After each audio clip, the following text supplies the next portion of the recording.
రోహిణికి దెయ్యం పట్టిందని స్వామీజీకి చెప్పి రోహిణిని చితకబాదిన ప్రభావతి. షాక్లో రోహిణి. ట్విస్ట్ అయితే అద్దరిపోతుందండి. చివరి వరకు స్కిప్ చేయకుండా చూసేయండి. వీడియో నచ్చితే తప్పకుండా లైక్ చేయండి. రోహిణి మనోజ్ ఇద్దరు కూడా నిద్రపోతూ ఉంటారు. అప్పుడే రోహిణి కలలో అయితే మీనా వస్తుంది. ఇక మీనా వచ్చి, ఇంత మోసం చేస్తావా? అందరినీ నమ్మక ద్రోహం చేశావు నువ్వు. ఇన్ని తప్పులు చేశావు కదా. నీ తప్పులు అన్నీ కూడా బయటపడబోతున్నాయి. చేసిన తప్పుని నువ్వు ముందుగానే ఒప్పుకో. అత్తయ్యకి, నీ భర్తకి, మా అందరికీ కూడా క్షమాపణ చెప్పు. లేకపోతే నిన్ను వదిలే ప్రసక్తే లేదు అని అంటూ ఉంటుంది మీనా. అప్పుడే కలలో వచ్చిన మీనాని చూసి రోహిణి చాలా భయపడిపోతూ ఉంటుంది. చెప్తావా లేదా? చెప్పకపోతే ఈ కొరడాతో ఈరోజు నిన్ను చావు బాదుతాను అంటూ ఇక కొడుతూ ఉంటుంది కలలో మీనా రోహిణిని. అప్పుడే రోహిణి, నన్నేం చెయ్యొద్దు, నన్ను కొట్టొద్దు, నేను చేసింది తప్పే, నన్ను కొట్టొద్దు, నన్నేమీ చెయ్యొద్దు, నేనేం తప్పు చెయ్యలేదు అంటూ పెద్ద పెద్దగా పైకి అర్చేస్తూ ఉంటుంది రోహిణి. అలా నిదట్లోనే పైకి లేచి కూర్చొని పక్కనే ఉన్న మనోజ్ని తంతుంది కాళ్ళతో. అలా తన్నంగాల్ని మనోజ్ వెళ్ళి కింద పడతాడు. దాంతో ఒక్కసారి ఉలిక్కిపడి నిదట్లో నుంచి పైకి లేచి రోహిణిని చూస్తాడు. అప్పుడే రోహిణి జుట్టు విరబోసుకొని మంచం మధ్యలో కూర్చొని, నన్నేం చెయ్యొద్దు, నన్నేం చెయ్యొద్దు, నేను చేసింది తప్పే, నన్నేం చెయ్యొద్దు అని గట్టిగా అరుస్తూ ఉంటుంది. అప్పుడే అది విని ఒక్కసారి కంప్యూటర్ టేబుల్ దగ్గర కింద దాక్కొని ఉంటాడు మనోజ్. అమ్మో, రోహిణికి దెయ్యం పట్టినట్టుంది. ఇప్పుడు నన్ను ఎవరు కాపాడుతారు? అమ్మకి ఫోన్ చేస్తాను అని వెంటనే ప్రభావతికి ఫోన్ చేస్తాడు. ఫోన్ తీసుకొని మనోజ్. అప్పుడే ప్రభావతి, ఈ టైంలో ఎవరు ఫోన్ చేస్తున్నారు అని ఫోన్ అయితే ఇక లిఫ్ట్ చేస్తుంది. ఇదేంటి మనోజ్ గడ్ చేశాడని లిఫ్ట్ చేస్తుంది.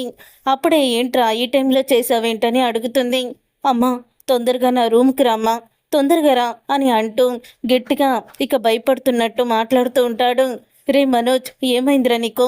ఏంటి అలాగ భయపడిపోతున్నావు? ఏం జరిగింది అని ప్రభావతి అడగడంతో, ముందు నా రూమ్కి రామ్మా, లేకపోతే నీ కొడుకు నీకు దక్కడు అని అనడంతో అప్పుడే ప్రభావతి మళ్ళీ సత్యం కంగారు పడతాడేమోని ఇక పైకి లేచి బయటికి వస్తుంది. రోహిణి మనోజ్ వాళ్ళ గదిలోకి వస్తుంది. అలా గదిలోకి వచ్చేసేసరికి అప్పుడే ఇక మనోజ్ అయితే కంప్యూటర్ టేబుల్ కింద నక్కి భయపడుతూ దాక్కుని ఉంటాడు. అది చూసి ఒక్కసారే షాక్ అయిపోతూ ఉంటుంది ప్రభావతి.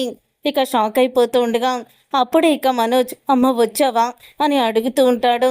రే మనోజ్, ఏంట్రా అక్కడ దాక్కున్నావు? ఏమైంది? ఏమైందిరా? అర్ధరాత్రి ఫోన్ చేసి ఎందుకు రమ్మంటున్నావు అని అడగడంతో అప్పుడే ఒక్కసారి రోహిణి వైపు చూడమ్మా, రోహిణికి ఏమైందో అలా అరుస్తూనే ఉంది అని అంటూ ఉంటాడు. అప్పుడే ప్రభావతి వచ్చినా సరే రోహిణి అలాగే జుట్టు విరబోసుకొని మంచం మధ్యలో కూర్చొని అరుస్తూనే ఉంటుంది. నన్నేం చెయ్యొద్దు, నేనేం తప్పు చెయ్యలేదని అదుగోమ్మా అలాగే అరుస్తుంది అని మనోజ్ అంటాడు. రోహిణి నన్ను చంపేస్తుందమ్మా అని అనగానే, రే నోర్ముయ్ అంటూ రోహిణి అని ప్రభావతి గట్టిగా అరుస్తుంది. అయినా సరే రోహిణి అయితే వినిపించుకోదు. రోహిణి అని గట్టిగా అరవడంతో అప్పుడు ఇక స్పృహలోకి వచ్చి, అత్తయ్య మీరేంటి మా గదిలో ఉన్నారు అని అడుగుతూ ఉంటుంది రోహిణి. ఏమవుతుంది రోహిణి? అసలు ఏం చేస్తున్నావు నువ్వు? ఏంటి అరుపులు కేకలు? మంచం మధ్యలో కూర్చొని నన్నేం చెయ్యొద్దు అంటూ ఎందుకు అలా గట్టిగా అరుస్తున్నావు? ఏమైంది అని అడుగుతూ ఉంటుంది. అప్పుడే ఇక రోహిణి, అమ్మో ఇదంతా కళ, నేను కలగంటూనే ఇలాగ వెళ్ళకి దొరికిపోయానా? ఇప్పుడు ఏదోటి చేసి అబద్ధం చెప్పి తప్పించుకోవాలి అని రోహిణి ఆలోచిస్తూ ఉంటుంది. చెప్పు రోహిణి, ఏమైంది నీకు అని గట్టిగా అడుగుతుంది ప్రభావతి. అది అత్తయ్య, నాకు ఏదో పీడకల వచ్చింది అత్తయ్య. నన్ను నిద్రట్లో ఎవరో తరుముతూ కొడుతున్నారు, నన్ను చంపడానికి ప్రయత్నిస్తున్నారు అని అంటుంది. ఆ మాట విని ప్రభావతి, నిన్ను కొట్టడానికి ప్రయత్నిస్తున్నారా? ఎవరు అని అడుగుతుంది ప్రభావతి. ఏమో అత్తయ్య, వాళ్ళెవరో కూడా నాకు తెలీదు. చాలామంది ఉన్నారు, నన్ను తరుముకుంటూ నన్ను కొట్టడానికి వస్తున్నారు. నేను వాళ్ళ నుంచి తప్పించుకుంటూ నన్నేం చెయ్యొద్దు అంటూ అరుస్తున్నాను. అలాగే కలలో అరిచాను, పైకి కూడా అరిచేసినట్టున్నాను అని అంటూ ఉంటుంది రోహిణి. అవునా, పీడ కలలు అలాగే వస్తూ ఉంటాయి. అయినా చీకటి పడే వరకు తిరిగి వస్తున్నారు. తొందరగా ఇంటికి రండంటే వినిపించుకోరు కదా. ఇలాంటి గాళ్ళు దూళ్ళు వస్తాయి. ఇదిగో ఇలాంటి కలలే వస్తాయి. ఉండు, నేను దేవుడి గదిలో విభూది ఉంది, అది తీసుకొస్తాను అని ప్రభావతి బయటికి వెళ్తుంది.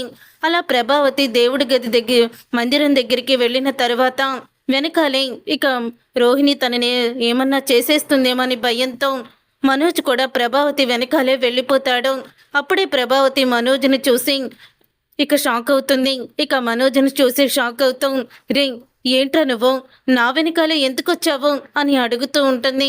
అప్పుడే ఇక అంటూ ఉంటాడు మనోజ్, నన్ను ఒంటరిగా వదిలేసి అలా వచ్చేసావేంటమ్మా నువ్వు అని మనోజ్ అని అడుగుతూ ఉంటే, రే అక్కడ ఉంది నీ భార్యరా, నీ భార్యకి నువ్వు తోడుగా ఉండాలి కానీ నీ భార్యని ఒంటరిగా వదిలేసి నిన్ను ఒంటరిగా నేను వచ్చేసానని చెప్తావేంట్రా పిరికి పందా అని అంటూ ఉంటుంది ప్రభావతి.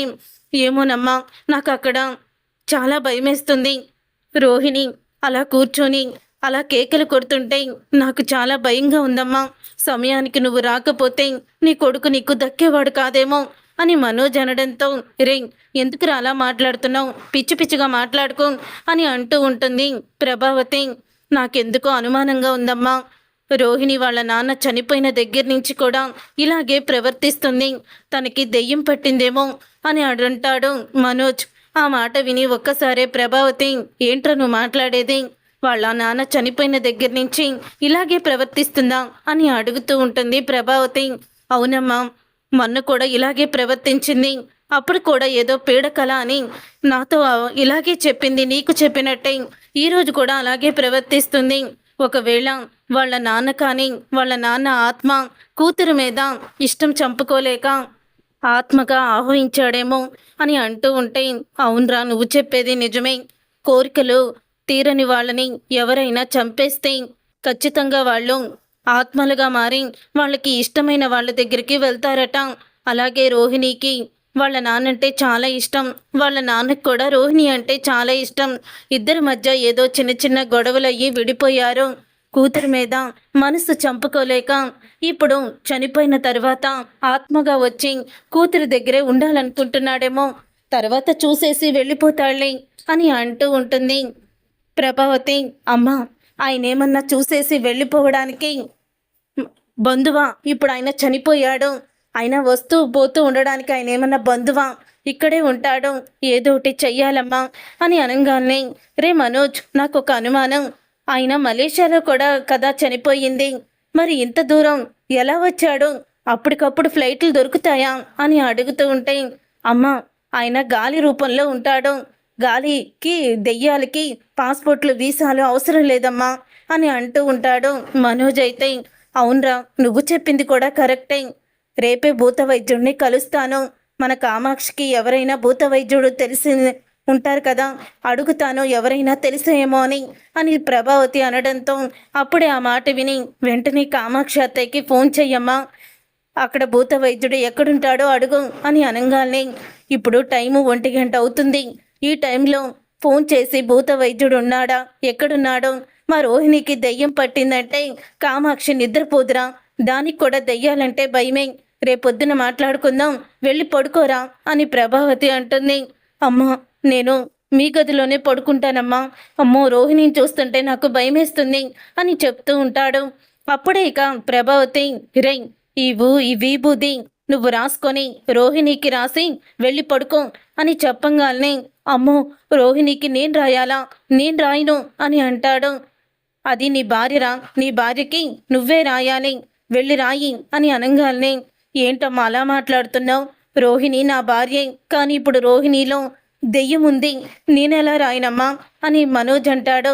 రే పిరికి పందా, ఈ విభూదికి దెయ్యం ఏమీ రాదు, ముందు వెళ్ళు అని అంటూ ఉంటుంది ప్రభావతి. భయపడుతూనే మనోజ్ అయితే గదిలోకి వెళ్తాడు. అలా మనోజ్ గదిలోకి వెళ్ళిన తర్వాత అప్పుడే రోహిణి, ఏంటి మనోజ్ ఇంతసేపు ఏం చేస్తున్నావు అని అడుగుతూ ఉంటుంది. అప్పుడే ఇక మనోజ్ అయితే ముందు తను విభూది రాసుకొని తర్వాత రోహిణికి రాస్తాడు. ఇది రాసుకుంటే పీడకలలేమీ రావట, అమ్మ చెప్పింది, నువ్వు పడుకో రోహిణి అని అంటాడు మనోజ్. అప్పుడే రోహిణి పడుకుంటుంది. ఇక భయంతో రోహిణి పక్కన పడుకోకుండా కింద చాప మీద పడుకుంటుంటాడు మనోజ్. అది చూసి రోహిణి, అదేంటి మనోజ్ కింద పడుకుంటున్నావేంటి చాప మీద, వచ్చి బెడ్ మీద పడుకో అని అనగానే, లేదు నేను ఇక్కడే పడుకుంటాను, ఇక్కడే నాకు కంఫర్ట్గా ఉంది అని చెప్తాడు మనోజ్. వద్దు మనోజ్, మంచం మీద పడుకోరా అంటూ పిలవంగానే ఇప్పుడు మాట వినకపోతే మళ్ళీ నన్ను ఏదైనా చేసేస్తుంది అని మంచం మీద వెళ్ళి మధ్యలో వాళ్ళిద్దరి మధ్యలో విభూతితో గీత రాసి దాని మీద విభూతి జల్లి వీడి మీద కూడా విభూతి జల్లుకొని అలాగే నోట్లో కూడా విభూతి వేసుకొని ఇక మనోజ్ అయితే నిద్రపోతాడు. శ్రీ ఆంజనేయం ప్రసన్న ఆంజనేయం అనుకుంటూ భయపడుతూ నిద్రపోతాడు. శృతి అయితే డబ్బింగ్ స్టూడియోకి వెళ్ళడానికి ఉదయమే రెడీ అవుతూ ఉంటుంది.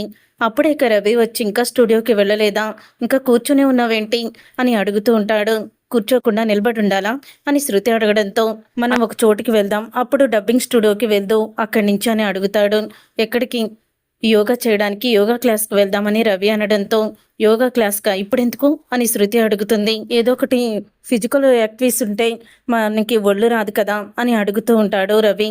అంటే నేను ఇప్పుడు బాగా లావుగా ఉన్నాననా నీ ఉద్దేశం అని శృతి ఇక ఎదురు మాట్లాడుతుంది. అలా కాదు, నువ్వు లావుగా లేవు, సన్నంగానే ఉన్నావు, కానీ మనం ఈ రోజు మొత్తంలో ఏదో పనులు చేస్తూనే ఉంటాం కదా, యోగా చేస్తే కొంచెం రిలీఫ్గా ఉంటుంది, మైండ్ ఫ్రెష్గా మనం హెల్తీగా ఉంటాము, నువ్వు కూడా హెల్తీగా ఉండొచ్చు అని అనడంతో అంటే నేను ఇప్పుడు నీకు పేషెంట్లా కనిపిస్తున్నానా, నాకు ఆరోగ్యం బాగోలేదు, నీకేమైనా చెప్పానా అని శృతి మాట్లాడుతుంది. అమ్మో, నీతో నేను వాదించలేకపోతున్నాను శృతి, నేనేమి మాట్లాడను, మౌనంగా ఉంటాను, నువ్వు ఎక్కడికి రావద్దు, నిన్నెక్కడికి తీసుకువెళ్ళను, నన్ను ఇలా నువ్వు టార్చర్ పెట్టేస్తున్నావు అని అంటాడు. అంటే నేను నిన్ను రాచి రంపాన్ని పెట్టేస్తున్నానా, ఎందుకు ఇలా మాట్లాడుతున్నావు, అంటే నాతో మాట్లాడడం కూడా నీకు ఇష్టం లేదా అంటూ ఇక ఎదురుగా నుంచొని మాటకి మాట సమాధానం చెప్తూ విసిగిస్తుంది రవిని. అమ్మో, నీతో నేను మాట్లాడలేను, యోగా వద్దు ఏమీ వద్దని బయటికి వెళ్ళిపోతాడు విసుక్కుంటూ. అప్పుడే శృతి కూడా నవ్వుకుంటూ బయటికి వస్తుంది. ఏంటి శృతి, రవి ఏంటి అలాగా కంగారుగా విసుక్కుంటూ బయటికి వెళ్ళిపోతున్నాడు, నువ్వేమో నవ్వుతూ బయటకు వస్తున్నావు, ఏం జరిగింది అని అడుగుతూ ఉంటుంది. అప్పుడే శృతి, రవిని కొంచెం ఆట పట్టించాను, తను అడిగే ప్రశ్నకి తిరిగి మళ్ళీ రివర్స్లో ప్రశ్న వేసి విసిగించాను, అందుకని అలా వెళ్తున్నాడు అని అనడంతో పాపం రవిని ఎందుకు అలా నువ్వు ఆట పట్టిస్తున్నావు అని మీనా అడగడంతో ఇలా భార్యాభర్తల మధ్య అప్పుడప్పుడు ఇలా ఆట పట్టిస్తూ మాటలు మాట్లాడుకుంటే భలే సరదాగా ఉంటుంది, నువ్వు కూడా బాలుతో ట్రై చెయ్యి అని అంటుంది శృతి. అమ్మో, ఆయనతోనా, నేను ఏదన్నా ఎదురు తిరిగి మాట్లాడాననుకో ఆయనకి చాలా కోపం వస్తుంది, తెలుసు కదా ఆయనకి అసలే ముక్కు మీద కోపం అని అంటుంది మీనా. ఒకసారి ట్రై చేసి చూడు మీనా, చాలా బాగుంటుంది అని శృతి చెప్తుంది. ఇక వంటగదిలో వంట చేస్తున్న మీనా దగ్గరికి బాలు అయితే వస్తాడు. మీనా, నాకు ఒక కప్పు టీ ఇవ్వ అని అడుగుతూ ఉంటాడు. ఏంటి, పాలతో పెట్టినా లేకపోతే బ్లాక్ టీ ఇవ్వనా అని మీనా అడుగుతుంది. అదేంటి, ఎప్పుడు పాలతో పెట్టిన టీయే కదా నేను తాగేది, అదే ఇవ్వు అని బాలు అనడంతో అయితే ప్యాకెట్ పాలతో పెట్టినా కాచి చల్లార్చిన పాలతో పెట్టనా అని మీనా మళ్ళీ రివర్స్లో వేస్తుంది.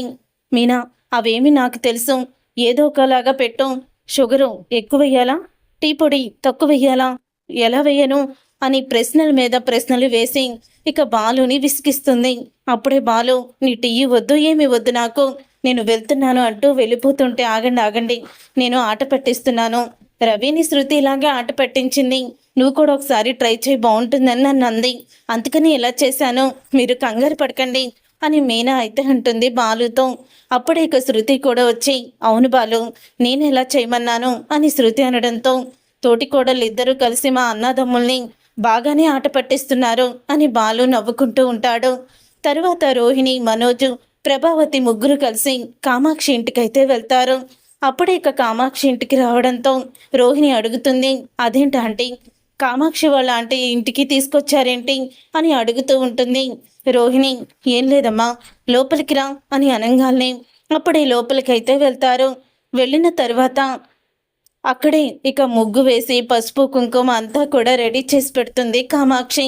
అది చూసి ఇక రోహిణి ఇలా అంటుంది, ఏంటిదంతా అని అడగడంతో నీకేం తెలియదులేమ్మా, నువ్వు ఊరుకో అని అంటూ ఉంటుంది ప్రభావతి.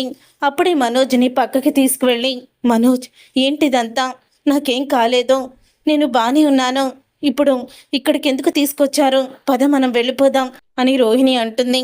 అప్పుడే ఇక ఆ మాట విని మనోజు, నీకేం తెలీదు, నువ్వు ఊరుకో, అప్పుడే కొన్ని రోజుల నుంచి నువ్వు తేడాగా కనిపిస్తున్నావు కాబట్టి నువ్వు ఏదేదో పిచ్చిగా మాట్లాడుతున్నావు, నన్ను రాత్రి ఎంత చితకబాదావో తెలుసా నీకు అని అడుగుతూ ఉంటాడు.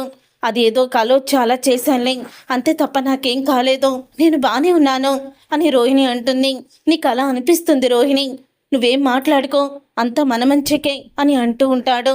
అప్పుడే ఇక ప్రభావతి రోహిణి అని పిలుస్తూ ఉంటే, నీకు అంతగా అనుమానం ఉంటే నేను మంచి సైకాలజిస్ట్ దగ్గర చూపించుకుంటాను అని అంటూ ఉంటుంది రోహిణి. సైకాలజిస్టులతో అయ్యేది కాదు ఇది, నువ్వు ఊరుకో, పదవును ముందు అని మనోజ్ అయితే గదిలోకి రోహిణిని లాక్కొస్తాడు.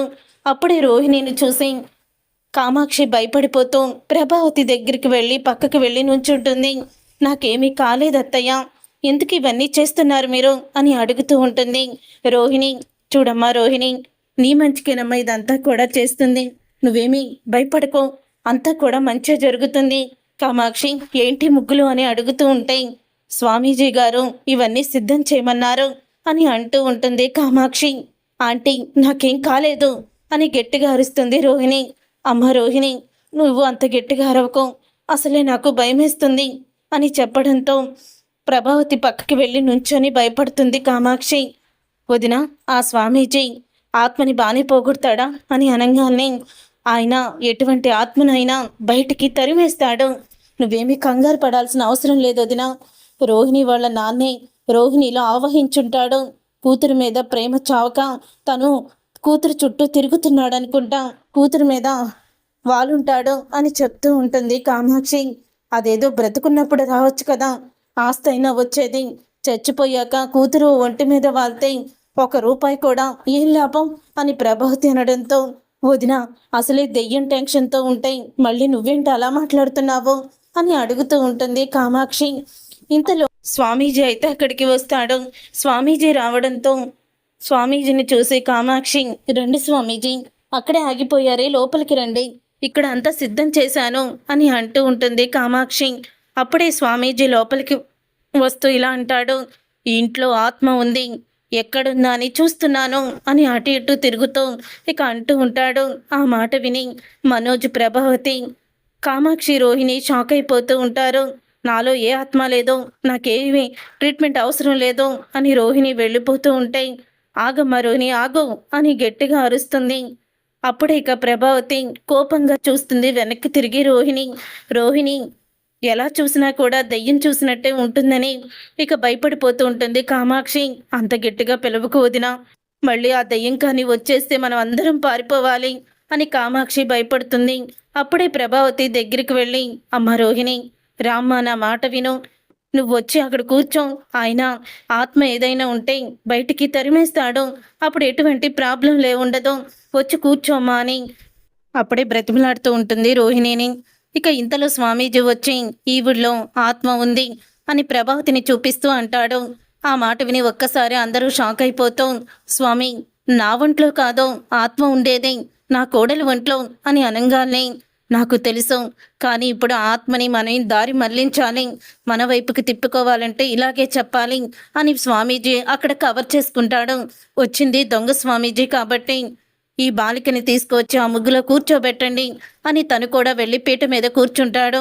ఇక ముగ్గులో రోహిణి కూర్చున్న తర్వాత పక్కనే వెళ్ళి మనోజ్ కూర్చోవడంతో, నేనేమన్నా మీ ఇద్దరికి పెళ్లి చేస్తున్నాను అనుకుంటున్నావా, వచ్చి నీ భార్య పక్కన అలా కూర్చున్నావు, పక్కకు వెళ్ళు, దెయ్యాన్ని వదిలిస్తున్నాను, ఆ దెయ్యం వదిలేటప్పుడు పక్కనుంటే నీకు పడుతుంది అని అనగానే, అమ్మో వద్దు స్వామీజీ వద్దు అని పక్కకి వెళ్ళిపోతాడు మనోజ్.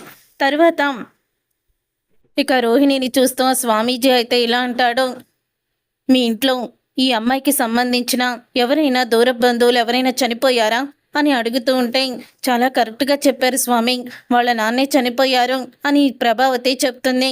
వాళ్ళ నాన్నే ఆత్మగా మారి ఈ వీడిలో ఆవహించాడు అని స్వామీజీ చెప్పడంతో, మా నాన్న చచ్చి చాలా రోజులైంది, కానీ ఈ స్వామీజీ మా నాన్న నాలో ఆహ్వానించాడని చెప్తున్నాడంటే ఖచ్చితంగా వీడు దొంగ స్వామీజీయే, డబ్బుల కోసం ఇలా నాటకం ఆడుతున్నాడు అని రోహిణి కనిపెట్టేస్తుంది. అలా రోహిణి కనిపెట్టిన తర్వాత అప్పుడే ఇంకా స్వామీజీ అయితే, చెప్పు, నువ్వు ఈ శరీరాన్ని వదిలి ఎప్పుడు వెళ్ళిపోతావు, ఎందుకు వచ్చావు చెప్పు అని గట్టిగా అరుస్తూ ఉంటాడు బెత్తం పట్టుకొని. అప్పుడే, నాలో దెయ్యం ఏమీ లేదు, నాకేమీ దెయ్యం పట్టలేదు, నేను బానే ఉన్నాను అని రోహిణి అయితే చెప్తుంది. అమ్మో, ఈ స్వామీజీ దొంగ స్వామీజీ అని నేను బయటికి చెప్పలేను, అలాగని ఈ బయట పడలేను, ఇప్పుడు ఎటుగాని పరిస్థితిలో ఉండిపోయాను.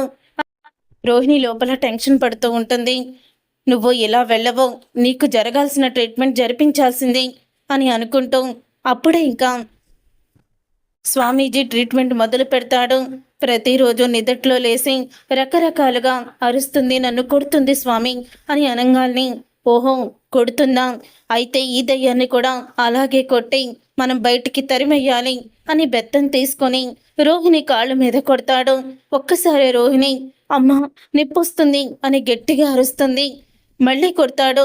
వెళ్తావా లేదా అని అంటుంటాడు. నాకేం కాలేదు, నేను బానే ఉన్నాను అని గట్టిగా అరుస్తుంది రోహిణి. నువ్వు ఈ అమ్మాయి శరీరం వదిలి వెళ్ళిపో, వెళ్ళు అని బెత్తంతో కొడుతూ ఉంటే అత్తయ్య తగులుతుంది మనోజ్ అని అంటూ గట్టిగా అరుస్తుంది. అప్పుడే స్వామి తనకి నొప్పొస్తుంది స్వామి, దెయ్యం వెళ్ళిపోయిందేమో అని అంటూ ఉంటే లేదో అలాగే అంటుంది, ఈ ట్రీట్మెంట్ జరగాలి అని మళ్ళీ కొడతాడు.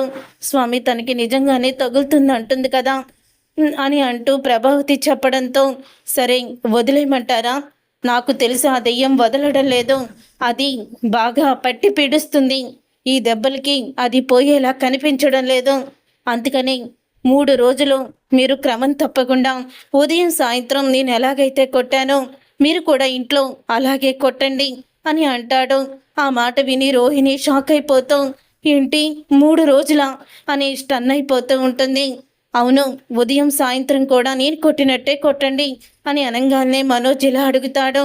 ఉదయం టిఫిన్ చేశాక, లేకపోతే చేయకముందా, సాయంత్రం భోజనం ముందా, భోజనం తర్వాత అని అడుగుతూ ఉంటే ఇదేమన్నా ట్యాబ్లెట్ అలా అడుగుతున్నావు మనోజ్ అని అడుగుతుంది రోహిణి. అప్పుడే ఇక మనోజ్తో స్వామీజీ అయితే వీడు పెద్ద తింగరోళ్ళలాగా ఉన్నాడే అని అనుకుంటూ ఉదయం టిఫిన్ చేయకముందు, సాయంత్రం భోజనం చేసిన తర్వాత ఈ విధంగా కొట్టు అని అనగానే ఎలా కొట్టాలి స్వామి అని అడుగుతూ ఉంటాడు. అప్పుడే ఇదిగో ఇలాగానే మరొకసారి కాళ్ళ మీద కొట్టంగానే ఒక్కసారి రోహిణి పైకి లేచి నాకేం కాలేదు అంటూ నేను వాష్రూమ్కి వెళ్ళొస్తానని కామాక్షి గదిలోకి వెళ్ళి తలుపు వేసుకుంటుంది. అప్పుడే బెత్తం చేతికి ఇచ్చి ఇలా స్వామీజీ అంటాడు, మీరు క్రమం తప్పకుండా 3 రోజులు చెయ్యాలి, లేకపోతే చెయ్యకపోతే మధ్యలో 1 రోజు ఆపినా సరే ఆ దెయ్యం మిమ్మల్ని విడిచిపెట్టి వెళ్ళదు, శాశ్వతంగా ఉండిపోతుంది, గుర్తుపెట్టుకోండి అని స్వామీజీ అంటాడు. ఇక గదిలోకి వెళ్ళి ఇక రోహిణి కాళ్ళు పట్టుకొని నొప్పి నొప్పి అంటూ ఇక ఏడుస్తూ ఉంటుంది. చూసారుగా ఫ్రెండ్స్, రాబోయే కథలో ఖచ్చితంగా ఇలాగే జరగబోతుంది. మరి 3 రోజులు రోహిణికి మనోజ్ ప్రభావతి ఇక కొరడా దెబ్బలతో చుక్కలు చూపించబోతున్నారా? మరి ఈ దెబ్బకి తను చేసిన తప్పుని రోహిణి ఒప్పుకుంటుందా అనేది రాబోయే కథలో తెలుసుకుందాం. అదేవిధంగా విద్య అనే ఫోన్ కొట్టేసిందని, దానికి కారణం రోహిణి అని బాలు మీనా వేసిన ప్లాన్ కూడా సక్సెస్ అవుతుందా లేదా అనేది రాబోయే కథలో తెలుసుకుందాం. ఈ వీడియో మీకు నచ్చితే తప్పకుండా లైక్ చేసి ఛానల్ని సబ్స్క్రైబ్ చేసి పక్కనే ఉన్న గంట సింబల్పై ఆల్ అని క్లిక్ చేయండి.